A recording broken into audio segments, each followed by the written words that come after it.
The world ended in less than 12 hours. I watched it happen from behind a steel door, clutching a shotgun, listening to the screams echo through the vents. I thought I was ready for the end. I thought I could survive anything, but I never expected to be trapped underground with my estranged daughter and a neighbor I barely knew, while the world above us tore itself apart. If you're new here, don't forget to hit that subscribe button and give this video a like if you're enjoying it so far. It really helps the channel grow. And let me know in the comments where you're watching from. I would love to hear. 12 hours ago, I was just a paranoid man with a bunker. Now I am the only thing standing between my family and the end of the world. I always thought the end would come quietly. Maybe a siren in the distance, a warning on the radio, a slow descent into chaos. But when it came, it was fast, brutal. The kind of panic you can taste in the air, thick and metallic like blood. It started with a phone call. My daughter Emily was screaming. Not words, just raw animal terror. I had not seen her in months. She lived with her mother across town and we barely spoke. But when she called, I dropped everything. I grabbed my keys, my bug-out bag, and the old shotgun I kept under the bed. I did not even lock the door behind me. The drive was a blur. Sirens wailed in every direction. People ran through the streets, some covered in blood, others dragging themselves along the pavement. I saw a man pounding on a car window, his hands slick with something dark. The woman inside was screaming, her face pressed against the glass. I kept driving. I found Emily on the front porch, clutching her backpack, her eyes wide and wild. She looked smaller than I remembered. She ran to me, and for a moment I almost forgot the world was ending. I held her tight, feeling her heart hammering against my chest. "Dad, please," she whispered. "We have to go. They are everywhere." I did not ask who they were. I just nodded and pulled her into the truck. We drove in silence, the radio hissing static. I tried to call her mother, but there was no answer. I tried not to think about what that meant. When we reached the house, I saw my neighbor, Mr. Harris, standing in his driveway. He was an older man, always kept to himself. He looked lost, holding a baseball bat like it was a lifeline. "Mark," he called out, his voice shaking. "What is happening?" I almost left him there. I almost drove past, thinking only of the bunker of safety. But something in his eyes stopped me. Fear, yes, but also hope. The kind of hope that makes you do stupid things. "Get in," I said. Now he did not hesitate. He climbed into the back, clutching the bat, and we sped down the gravel road to the edge of my property. The world behind us burned. The bunker was hidden beneath the old tool shed. I had built it myself years ago when everyone called me crazy. Concrete walls, steel door, filtered air. Enough food and water for months. I had always imagined I would be alone down here. I never thought I would have company. We made it inside just as the sun dipped below the horizon. I slammed the door shut, spun the wheel, and locked us in. The sound echoed through the concrete like a death knell. For a moment, there was only silence. Then Emily started to cry. I wanted to comfort her, to tell her everything would be all right, but I could not find the words. Instead, I checked the monitors, grainy black and white feeds from cameras above ground. The yard was empty. The street was empty, but in the distance I could see shapes moving, staggering, dragging themselves through the darkness. Mr. Harris sat on the edge of a cot, his hands shaking. He looked at me, his eyes wide. Is this really happening?" He whispered. I nodded. "It is happening." Emily wiped her eyes and looked up at me. "What are we going to do?" I took a deep breath. The air tasted stale, recycled. We wait, we stay quiet. We survive, but even as I said it, I could feel the walls closing in. The bunker was safe, but it was also a prison. And I was trapped inside with two people I barely knew. The hours crawled by.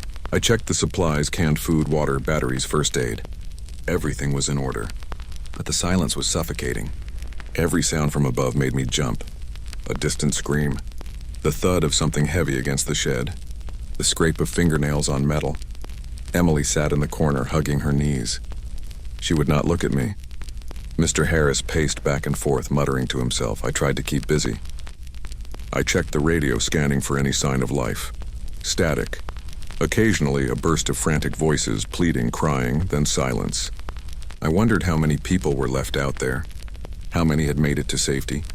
How many were already gone? At some point, Emily spoke. Her voice was small but steady. "Do you think Mom is okay?" I hesitated. I wanted to lie, to tell her yes, of course, everything would be fine. But I could not. Not now. "I do not know," I said quietly. "But we are safe. That is what matters." She nodded, but I could see the doubt in her eyes. Mr. Harris stopped pacing and sat down across from me. He looked tired, older than I remembered. "Mark," he said, "how long can we stay down here?" I glanced at the supplies. "A few months if we ration. Maybe longer." He nodded, but I could see the fear in his eyes, the same fear I felt in my own chest. The hours dragged on. The world above us grew quieter. The screams faded, replaced by an eerie silence. I wondered if that was better or worse. I tried to sleep, but every time I closed my eyes, I saw faces. Emily's, pale and scared. Mr. Harris's, haunted. The people I had left behind. At some point, I heard a noise, a soft, rhythmic tapping. I sat up, heart pounding. Emily was asleep, curled up on the cot. Mr. Harris was snoring softly. The tapping grew louder. It was coming from the air vent. I grabbed the shotgun and crept over, my hands shaking. I pressed my ear to the metal. For a moment, there was only silence. Then a voice, soft, desperate. "Please, is anyone down there? Please help me." My blood ran cold. What would you do in this situation? Would you open the door, or would you stay hidden, safe in the dark? I stared at the vent, the voice echoing through the steel. Emily stirred behind me, her eyes wide with fear. Mr. Harris sat up, clutching his bat. The world above was gone. But the real nightmare was just beginning. The voice in the vent was not supposed to be possible. We were supposed to be alone. But in the end of the world, nothing is ever as safe as you think. I stood frozen, shotgun pressed tight against my shoulder, listening to the desperate voice echoing through the vent. My mind raced. Was it a trick?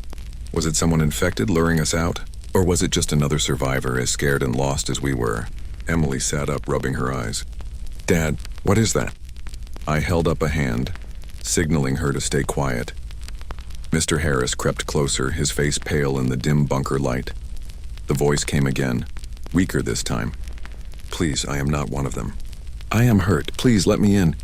I looked at the others. Emily's eyes were wide, pleading. Mr. Harris shook his head, mouthing, "Do not do it." My heart pounded.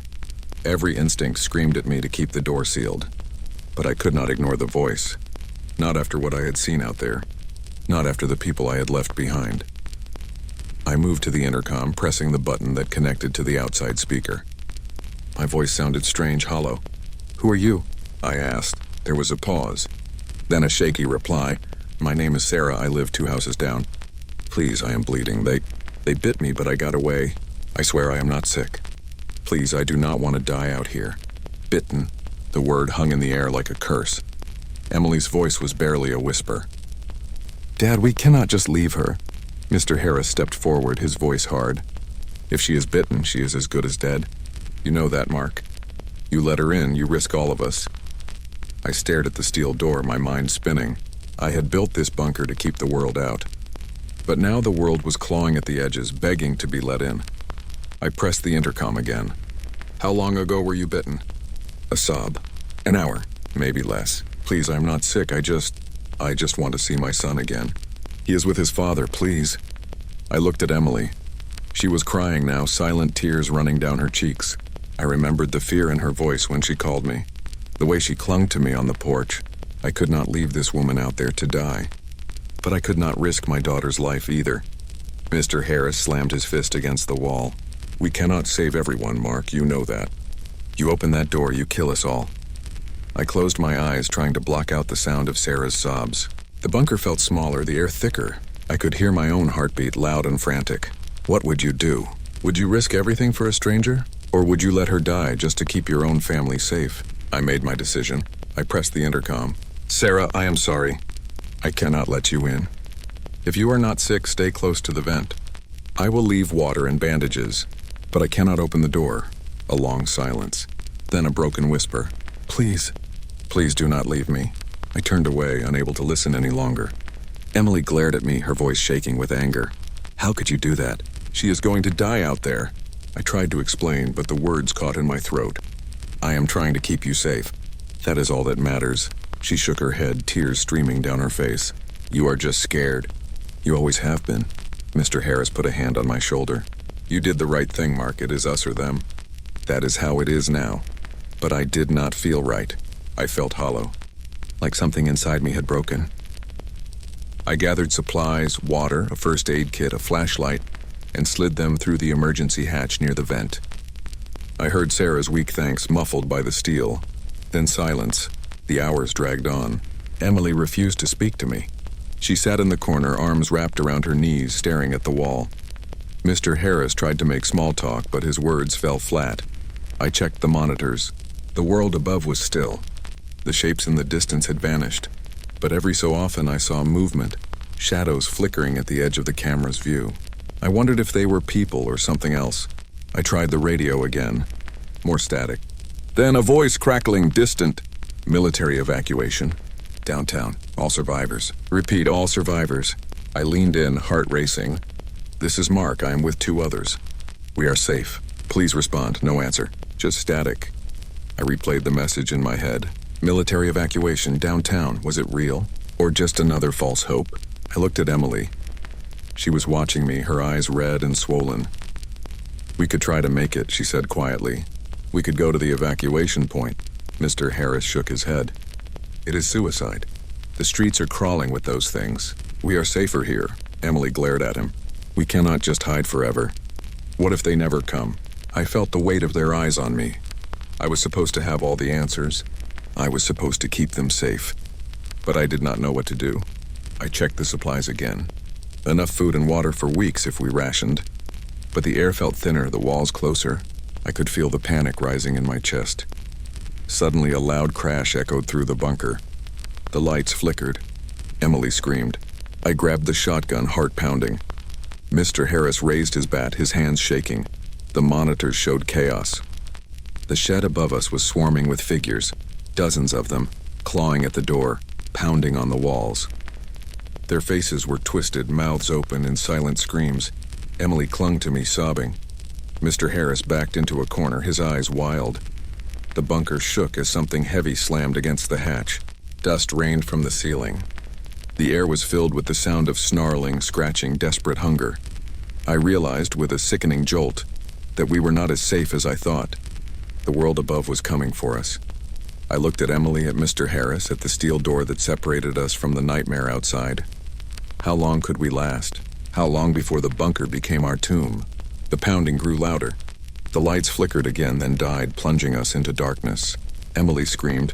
Mr. Harris cursed. I fumbled for the flashlight, my hands shaking. In the pitch black, I heard a new sound, a slow, steady drip. Water. Somewhere. The bunker was leaking, and then from the vent a voice. Different this time, cold, inhuman. Let us in. In the darkness, every sound is a threat. Every breath feels borrowed. And as the bunker begins to fail, I realize the real danger is not just outside, but inside with us. The darkness was absolute. I could not see my own hands, only feel the cold metal of the shotgun and the trembling of Emily's grip on my arm. The only sound was the slow, steady drip of water somewhere behind the walls, and that voice, echoing through the vent, inhuman and hungry. Let us in. I fumbled for the flashlight, my fingers numb. When I finally found it, the beam cut through the black, shaky and weak. The bunker looked different in the pale light, smaller, older, as if the walls themselves were closing in. Emily was crying, her face streaked with tears and sweat. Mr. Harris stood by the door, his bat raised, his eyes wild and darting. The pounding above had stopped. Now there was only silence. A silence so deep it pressed against my ears, making my heart race. I tried to steady my breathing. We need to stay calm. The backup generator should kick in soon. But even as I said it, I knew something was wrong. The air felt heavier, the silence unnatural. Mr. Harris's voice was a harsh whisper. What was that voice? That was not Sarah. I shook my head. No, it was not. Emily clung to me, her voice trembling. Dad, what if they get in? What if the door does not hold? I forced myself to sound confident. It will hold. I built it myself. We just need to wait this out. But the water kept dripping, louder now. I followed the sound, flashlight beam trembling. In the far corner, near the emergency hatch, a thin stream of water was seeping through a crack in the concrete. The pressure from above, the weight of the world, was starting to break through. Mr. Harris saw it too. If that gets worse, we are in trouble. Flooding, mold, air contamination. I nodded, my mind racing. We need to patch it now. I grabbed the emergency repair kit, hands shaking. Emily helped, holding the light while I pressed sealant into the crack. The water slowed but did not stop. I could feel the cold seeping through the wall, a reminder that the outside world was never far away. Suddenly, the radio crackled to life. A burst of static, then a voice urgent, panicked. All survivors. This is the last call. Evacuation at dawn, downtown. Repeat last call. I stared at the radio, hope and fear warring inside me. Dawn was only a few hours away. If we could make it to the evacuation point, maybe, just maybe, we had a chance. Emily's eyes lit up. We have to go. We cannot stay here. The bunker is not safe anymore. Mr. Harris shook his head, his voice tight. It is suicide. The streets are crawling with them. We will never make it. I looked at the supplies, enough for weeks, but useless if the bunker flooded or the air went bad. I looked at Emily, at the fear and hope in her eyes. I looked at Mr. Harris, at the exhaustion etched into his face. I realized then that survival was not just about hiding. It was about choosing when to fight, when to run, when to trust. I made my decision. We leave at first light, I said. We take what we can carry. We stick together. We try for the evacuation point. Emily nodded, relief flooding her face. Mr. Harris hesitated, then nodded too.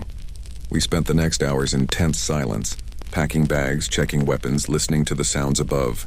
The pounding never returned, but the voice in the vent did. Sometimes pleading, sometimes mocking, always hungry. At one point I heard Sarah's voice again, weak and broken. Please, help me. It hurts. Emily looked at me, her eyes full of pain. Dad, what if she is still alive? I shook my head, my voice heavy. If she was bitten, she is gone. I'm sorry, the words tasted bitter. I wondered if I was saying them for her, or for myself. As dawn approached, the generator sputtered to life, flooding the bunker with harsh, artificial light. The world looked different now, less like a sanctuary, more like a tomb. We gathered at the door, bags slung over our shoulders, weapons in hand. I checked the monitors one last time. The yard was empty. The street was still. But in the distance I saw movement, shadows drifting between the ruined houses, searching, always searching. I turned to Emily and Mr. Harris. We move fast. We stay quiet. We do not stop for anything. Emily nodded, her jaw set. Mr. Harris gripped his bat, his knuckles white. I spun the wheel, unlocked the door.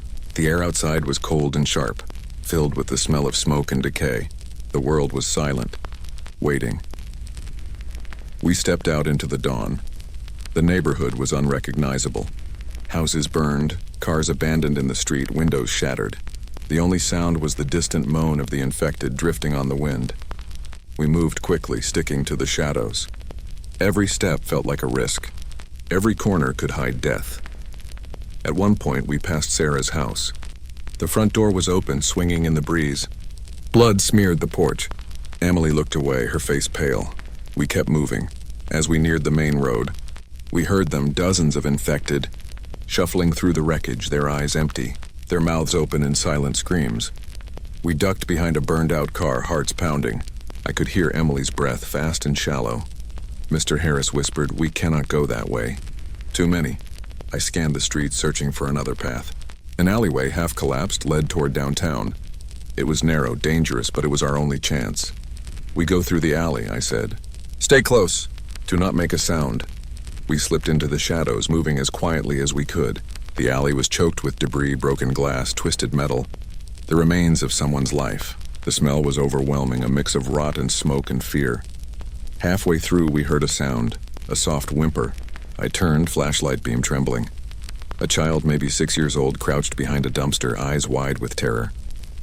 She was alone, clutching a stuffed animal. Emily gasped. "We have to help her." Mr. Harris shook his head. "We cannot. She will slow us down." I looked at the girl, at the fear in her eyes. I remembered Sarah's voice, begging for help. I remembered the people I had left behind. I knelt down, speaking softly. "Are you hurt?" She shook her head, tears streaming down her face. I looked at Emily, at Mr. Harris. The choice was mine. What would you do? Would you risk everything for a stranger? Or would you leave her behind just to survive? I reached out my hand. "Come with us. We will keep you safe." She took my hand, her grip small and desperate. We moved on, the four of us now, slipping through the ruins of the world. As we neared downtown, the sounds grew louder. Gunfire, shouting, the roar of engines. The military was here. The evacuation was real, but so were the infected. We broke into a run, dodging through the chaos. Emily stumbled, nearly falling. Mr. Harris swung his bat, knocking an infected to the ground. I fired the shotgun, the blast echoing through the empty streets. We reached the barricade, soldiers waving us through. The child clung to Emily, sobbing. Mr. Harris collapsed, gasping for breath. A soldier grabbed my arm. "You made it. You are safe now." But as I looked back at the burning city, at the faces of the people I could not save, I wondered, what does it mean to survive when the world you knew is gone? As the gates closed behind us, I heard a voice, soft, familiar, echoing through the chaos. "Dad, what happens now?" I looked at Emily, at the child, at Mr. Harris. I did not have an answer. The world had ended. But our story was just beginning.